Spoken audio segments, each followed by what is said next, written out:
Le bruit des explosions résonne au cœur de la nuit. Des civils pakistanais ont été tués par des tirs de missiles indiens. 24 frappes sur 6 endroits différents auraient été effectuées au Pakistan. Ce dernier a aussitôt répliqué et affirme, sans pour autant le prouver, avoir abattu 5 avions. Nous donnons toutes les réponses nécessaires pour défendre l'intégrité territoriale et la souveraineté du Pakistan. Jusqu'à présent, je peux vous confirmer que 5 avions indiens, dont 3 Rafales, un Sukhoi, un MiG et un drone ont été abattus.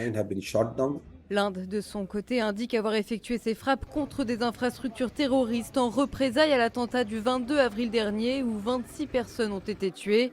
Le Pakistan nie toute implication dans cette attaque. Dans le contexte présent, et depuis plusieurs années déjà, les attentats qui sont commis en fait au Cachemire indien le sont par des Cachemiris eux-mêmes, qui en fait demandent plus de droits et plus de reconnaissance vis-à-vis de l'État indien. Le conflit dure depuis des décennies, depuis la fin des années 40, dans cette zone partagée qui a déjà connu plusieurs guerres. C'est une ligne de cessez-le-feu qui sépare actuellement le Cachemire pakistanais, administré par le Pakistan, du Cachemire indien. En effet, les deux pays ont maintenant l'arme nucléaire. C'est un élément modérateur. Il n'est pas question, naturellement, d'avoir un conflit de type nucléaire. Alors que les deux voisins ne cessent de faire valoir leur droit à se défendre depuis 2 semaines, l'ONU alerte. Selon son porte-parole, le monde ne peut pas se permettre une confrontation militaire entre l'Inde et le Pakistan.